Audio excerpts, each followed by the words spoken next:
नमस्कार दोस्तों, डेट है आज की 23 अगस्त 2021 और स्वागत है आपका एडिटोरियल डिस्कशन में।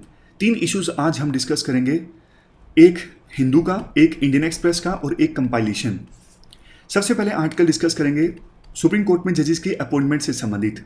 बाकी आर्टिकल्स हिंदू में इंपॉर्टेंट नहीं है। ये पश्चिम बंगाल में इलेक्शंस के बाद हिंसा, कोविड-19, अफगानिस्तान, यहाँ पर भी कोविड-19। दूसरा आर्टिकल हम इंडियन एक्सप्रेस का डिस्कस करेंगे।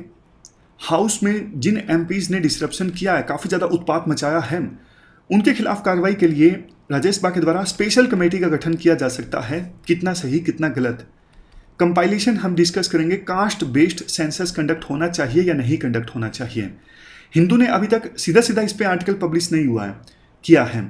शुक्रवार को यानी फ्राइडे को यहाँ पे इंटरव्यू की फॉर्म में कुछ आया था, लेकिन सीधे सीधे पॉइंट्स नहीं थे। तो हम कंपाइल करके पॉइंट्स डिस्कस करेंगे, कास्ट बेस्ड सेंसस कंडक्ट होना चाहिए या फिर नहीं होना चाहिए। ये इशू सुर्खियों में है। चलिए डिस्कशन, रुकिए एक क्वेश्चन जो आपको अटेम्प्ट करना है वो देख लीजिए।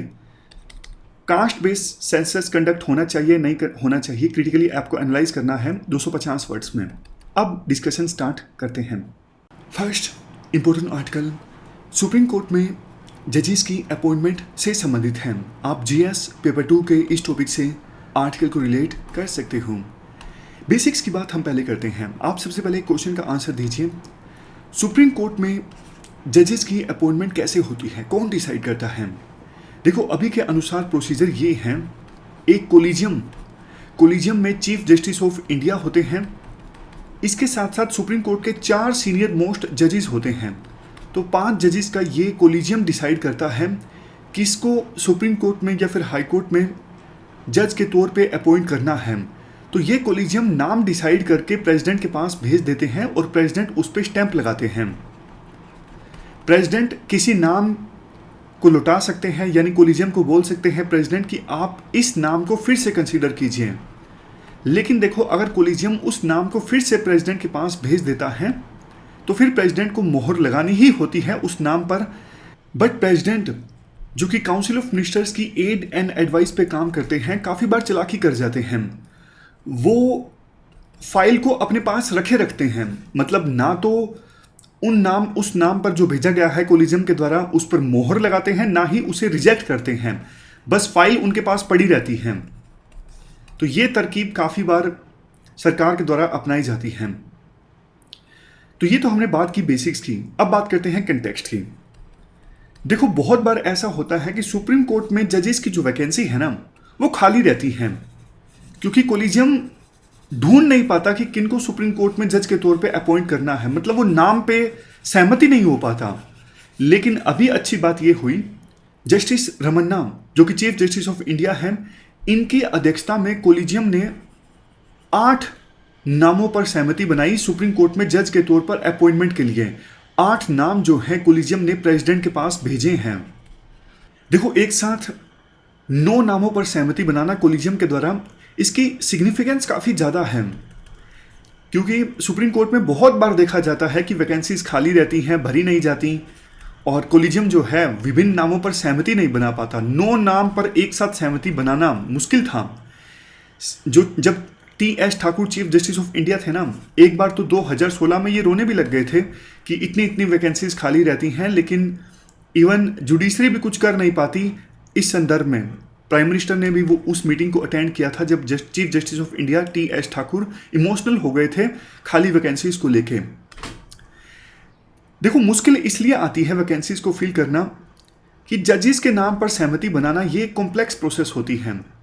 कोलिजियम को ट्रांसपेरेंट रहना जरूरी होता है कि इस पर्सन के नाम का चुनाव किया गया है जज के अपॉइंटमेंट के तौर पर, दूसरे नामों को क्यों छोड़ दिया गया है, क्या क्राइटेरिया अपनाया गया है।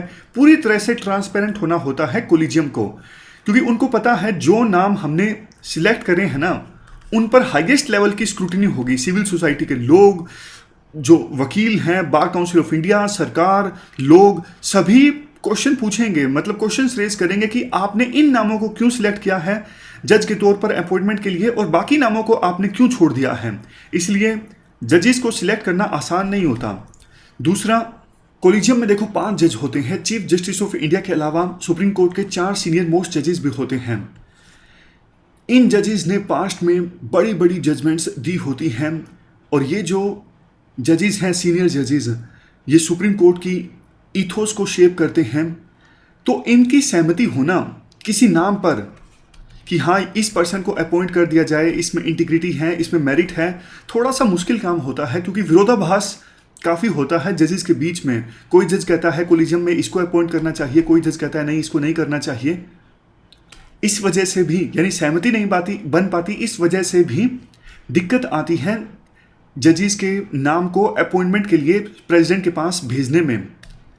बट देखो अभी रिपोर्ट्स ऐसी आ रही हैं कि कोलिजियम की पहली मीटिंग में ही 9 जजेस के नाम पर सहमति बन गई। इसके बाद आर्टिकल में बहुत इंपॉर्टेंट बात बोली जाती है, कोलिजियम के द्वारा क्या ध्यान में रखा गया है इन 9 जजेस के नाम पर सहमति बनाने के लिए, यानी किस क्राइटेरिया को फॉलो किया गया है।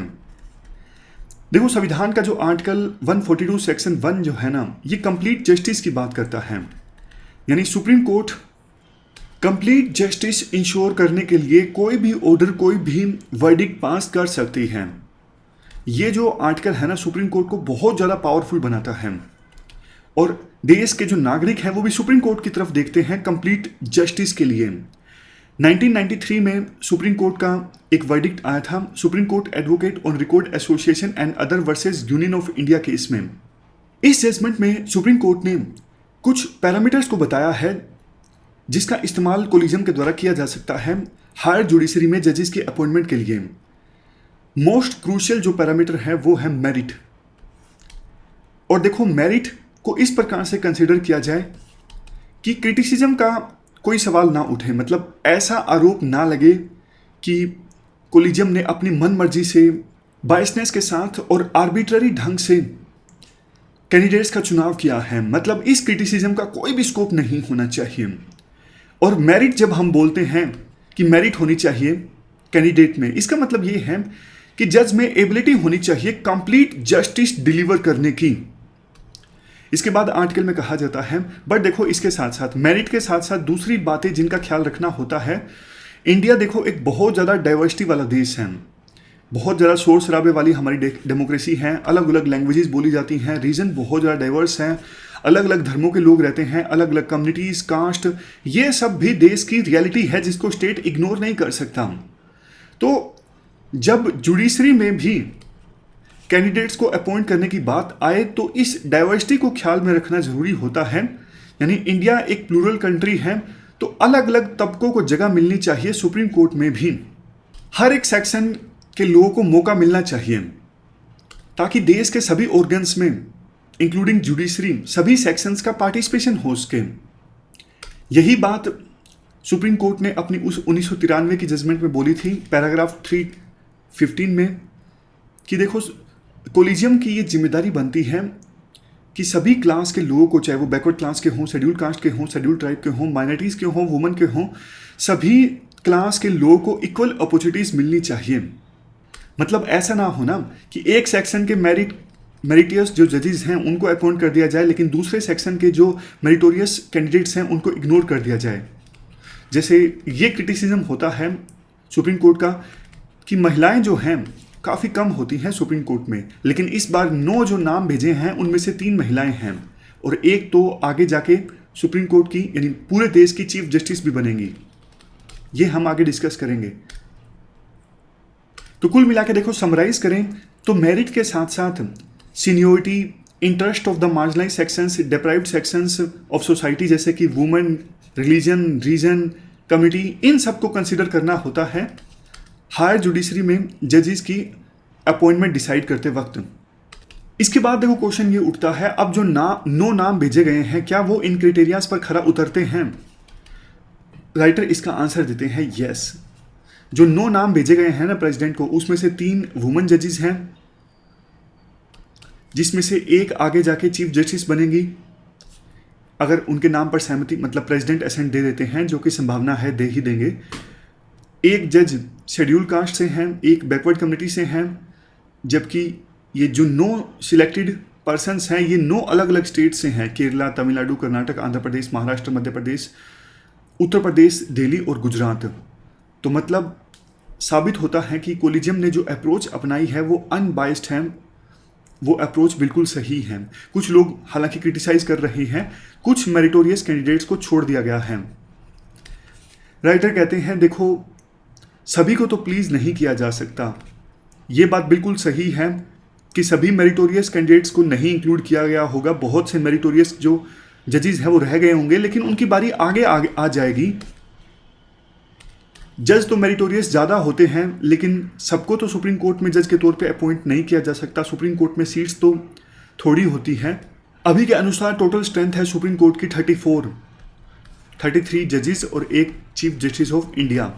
बट देखो, ये जो नौ जज हैं जिनके नाम प्रेसिडेंट को पास भेजे गए हैं, इनमें से कुछ जज तो ऐसे हैं जिन्होंने बहुत अच्छी जजमेंट्स दी हैं हाल फिलहाल में भी। जैसे जब कोविड-19 के क्राइसिस आए थे तो पब्लिक इंटरेस्ट में सरकार की अकाउंटेबिलिटी फिक्स करने का काम किया इन जजेस ने। तो जब ये सुप्रीम कोर्ट में जाएंगे तो और भी ज़्यादा अच्छी जजमेंट्स देंगे। तो ये पूरा आर्टिकल हमने डिस्कस किया सुप्रीम कोर्ट में जजेस की अपॉइंटमेंट से संबंधित। चलते हैं आगे। इसके बाद नेक्स्ट आर्टिकल, राज्यसभा में हाल ही में जो सेशन खत्म हुआ, इसमें कुछ मेंबर्स ने बहुत ज़्यादा उत्पात मचाया था, तो उनके खिलाफ कार्रवाई करने से संबंधित है। आप जीएस पेपर 2 के इस टॉपिक से आर्टिकल को रिलेट कर सकते हो। राज्यसभा में देखो, कुछ मेंबर्स ने काफ़ी उत्पात मचाया था और जिस प्रकार से डिसरप्शन हुआ था, चेयरमैन काफ़ी इमोशनल हो गए थे कि ऐसे पार्लियामेंट में डिसरप्शन होता है, राज्यसभा काम नहीं कर पा रही है, प्रोडक्टिविटी बहुत कम हो गई है, ऐसा नहीं होना चाहिए। तो अब एक स्पेकुलेशन यानी रिपोर्ट निकल के आ रही है कि स्पेशल कमेटी का गठन किया जा सकता है ताकि ऐसे मेंबर्स जिन्होंने बहुत ज़्यादा उत्पात मचाया था उनके खिलाफ पनिशमेंट की सजेशन दिया जा सके। राज्यसभा के जो सेक्रेटरीट हैं उन्होंने रिपोर्ट तैयार की है उस इंसिडेंट के बारे में जिसमें आरोप लगता है कुछ एमपीज पर कि उन्होंने सिक्योरिटी पर्सनल पर हमला किया, उनके ऊपर असोल्ट किया।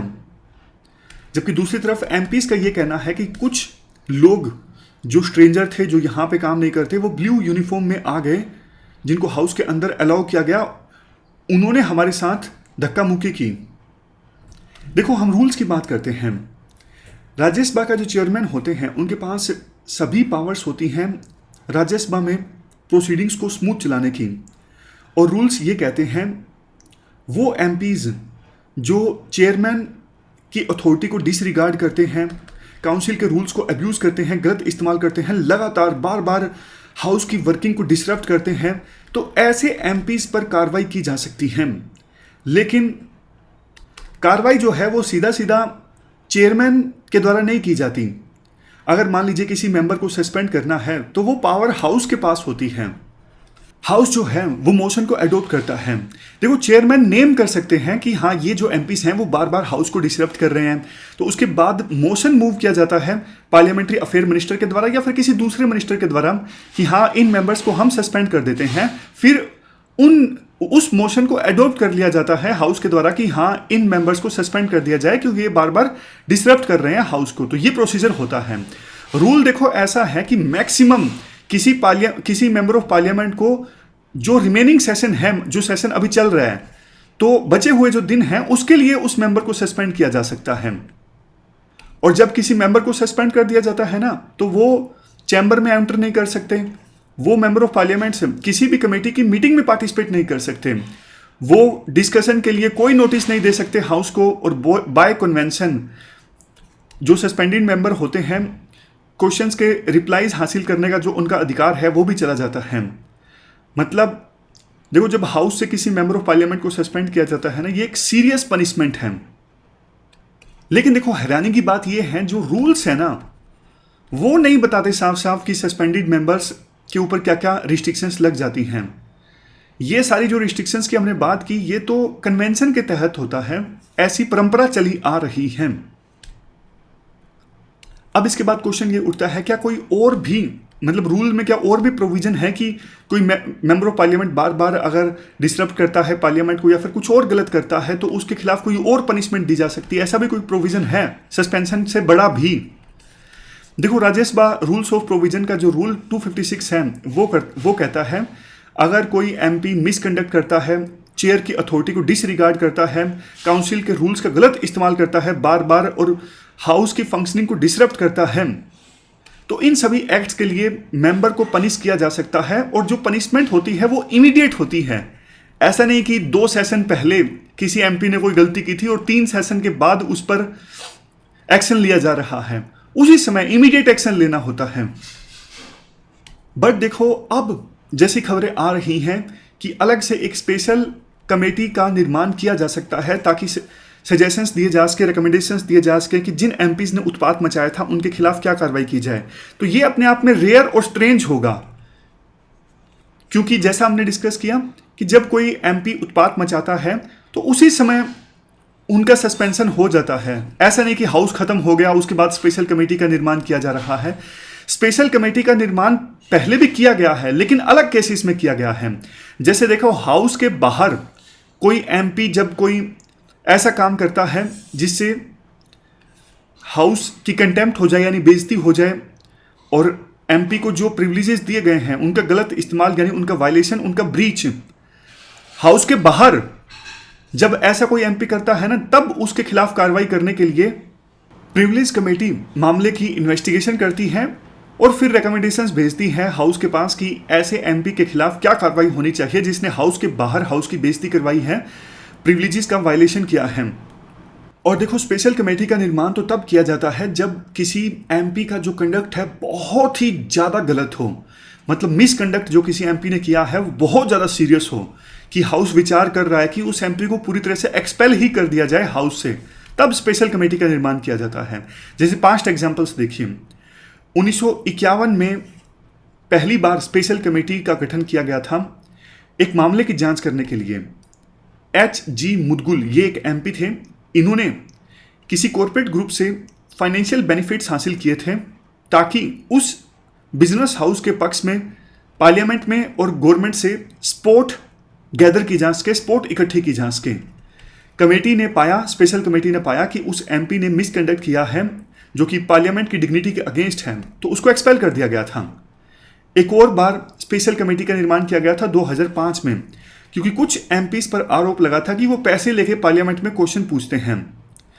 एक private body of investigative journalist ने यह खुलासा किया था स्ट्रिंग ऑपरेशन की सहायता से। तो इसके बाद 10 एमपीज को एक्सपेल कर दिया था हाउस से। तो देखो, जब बहुत ज़्यादा सीरियस मिसकंडक्ट होता है ना, तब स्पेशल कमेटी का निर्माण किया जाता है। जब सब कुछ चेयरमैन के सामने हुआ है, चेयरमैन के आंखों के सामने सब कुछ हुआ है, तब फिर उस मामले की जांच करने के लिए स्पेशल कमेटी की गठन की आवश्यकता नहीं होती। तो ये तो रूल्स के, हाउस के रूल्स के अनुसार वो मामला तो उसी समय निपटा देना चाहिए था, मतलब जो भी पनिशमेंट देना चाहते चेयरमैन उस समय दे सकते थे। तो ये हमने पूरा आर्टिकल डिस्कस किया। चलते हैं आगे। इसके बाद नेक्स्ट आर्टिकल कास्ट सेंसस से संबंधित है। देखो, 2021 में सेंसस कंडक्ट होना था, लेकिन आपको पता है कोविड के चलते सारी जो प्रोसेस है वो डिले हो गई। इसी बीच कई सारी पॉलिटिकल पार्टीज ऐसी हैं जो मांग कर रही हैं कास्ट की भी गिनती होनी चाहिए, मतलब किस कास्ट के कितने लोग हैं ये भी डिसाइड होना चाहिए इस लेटेस्ट सेंसस में। देखो, अगर बैकग्राउंड की बात करें, 1931 के सेंसस से पहले हर एक सेंसस में कास्ट रिलेटेड जो डेटा है वो इकट्ठा किया जाता था। 1941 में कास्ट बेस डेटा जो है वो कलेक्ट किया गया, लेकिन उसको पब्लिश नहीं किया गया। इसके बाद देश आज़ाद हो गया। आज़ादी के बाद से यानी 1951 से लेकर 2011 तक जितने भी सेंसस कंडक्ट हुए, इन सेंससेस में एससी और एसटी से संबंधित डेटा तो पब्लिश किया गया, लेकिन दूसरे कास्ट से संबंधित डेटा नहीं पब्लिश किया गया। तो कास्ट संबंधित डेटा नहीं है, इस वजह से प्रॉपर एस्टिमेशन भी नहीं है कि हमारे देश में अदर बैकवर्ड क्लासेस के कितने लोग हैं, या फिर अदर बैकवर्ड क्लासेस में भी अलग अलग कास्ट के कितने लोग हैं। मंडल कमीशन ने एस्टिमेट लगाया था हमारे देश में ओबीसी पॉपुलेशन है 52%, और कुछ दूसरे एस्टिमेशन भी हैं अलग अलग सर्वे के आधार पर। कुछ पॉलिटिकल पार्टीज जब टिकट देती हैं तो वो अपने अपने एस्टिमेट लगाती हैं कि इस कास्ट के इतने लोग हैं, तो उस हिसाब से किसको टिकट देनी चाहिए, किसको टिकट नहीं देनी चाहिए। मतलब पता नहीं है कि किस कास्ट के कितने लोग हैं। तो इसीलिए पॉलिटिकल पार्टीज मांग कर रही हैं कुछ कि कास्ट संबंधित गिनती भी होनी चाहिए। आर्ग्यूमेंट्स क्या है कास्ट सेंसस के फेवर में? सबसे पहले तो देखो, कुछ कास्ट जो है हमारे देश में काफ़ी ज़्यादा मार्जिनलाइज्ड हैं, तो उन मार्जिनलाइज्ड कास्ट का पता लग जाएगा कि हाँ इस कास्ट के जो लोग हैं वो सबसे ज़्यादा मार्जिनलाइज्ड है। अगर कास्ट सेंसस होगा तभी तो पता लगेगा ना। कास्ट सेंसस जब होगा ये भी पता लग जाएगा कि इस कास्ट के ज़्यादातर लोग इस काम में लगे हुए हैं। और देखो जब कास्ट सेंसस कंडक्ट होगा तो पॉलिसी मेकर्स को डेटा मिल जाएगा। डेटा का होना बहुत ज़्यादा जरूरी है पॉलिसी मेकिंग के लिए। जुडिशरी भी यही कहती है कि रिजर्वेशन देते वक्त कम से कम डेटा आपके पास होना चाहिए। तो कोई कास्ट जब मांग उठाती है कि हमें रिजर्वेशन मिलना चाहिए, जब पॉलिसी मेकर्स के पास डेटा होगा कास्ट सेंसस संबंधित तो वो आसानी से डिसीजन ले सकेंगे कि इस कास्ट को रिजर्वेशन देना चाहिए या फिर नहीं देना चाहिए। इसके बाद नेक्स्ट है कास्ट ऑफर्स प्रिविलेजेस। देखो कास्ट के कारण सिर्फ नुकसान नहीं होता, ऐसा नहीं है कि हाँ जी कुछ पर्सन्स जो सो कॉल्ड लोअर कास्ट से संबंध रखते हैं तो उनके साथ डिस्क्रिमिनेशन होता है, उनको कुछ ही कामों तक कुछ ही प्रोफेशन तक सीमित कर दिया जाता है। कुछ कास्ट के लोगों को कास्ट की वजह से काफ़ी सारी प्रिविलेजेस भी मिलती हैं, उनको अच्छे से ट्रीट किया जाता है। तो कास्ट हमारे देश में एडवांटेज भी प्रोवाइड करता है कुछ लोगों को। अब इसके बाद आर्ग्यूमेंट्स जो अगेंस्ट हैं उसकी बात करते हैं। सबसे पहले देखो जब कास्ट सेंसस कंडक्ट होगा ना तो फिर कुछ कास्ट ऐसी होंगी जो रिजर्वेशन की मांग करने लगेंगी, कुछ कास्ट ऐसी हैं जो अपने आप को और ज़्यादा असर्ट करने लगेंगी कि देखो हमारी संख्या ज़्यादा है फिर भी हम पिछड़े हुए हैं। इवन ऐसा भी हो सकता है कुछ कास्ट के लोगों के बीच में आपस में फ्रिक्शन आ जाए, सोसाइटी में जो भाईचारा है वो बिगड़ जाएगा। और देखो सबसे बड़ा आर्ग्यूमेंट तो ये दिया जाता है कि हमें कास्टलेस सोसाइटी को इस्टेब्लिश करने की आवश्यकता है, जो B.R. अम्बेडकर बोला करते थे। लेकिन जब इस प्रकार से कास्ट सेंसस कंडक्ट होगा तो ये तो B.R. अम्बेडकर के विचारों के विरुद्ध है ना। कास्ट और ज्यादा समाज में इंट्रेंच हो गई, समझ गए। लास्ट आर्ग्यूमेंट, कुछ लोग देखो ये चाहते हैं कि हमें हमारी कास्ट से रिकॉग्नाइज ही ना किया जाए, तो इस प्रकार का कास्ट सेंसस ये उनकी पर्सनल लाइफ में इन्वेसिव होगा। मतलब आसपास के लोगों को पता लग जाएगा, कास्ट के क्वेश्चन फिर से उठने लगेंगे कि ये किस कास्ट का है, वो किस कास्ट का है, जबकि देश को इससे दूर जाना चाहिए। देखो कास्ट सेंसस हमारे देश में हमेशा से एक कंट्रोवर्शियल टॉपिक रहा है।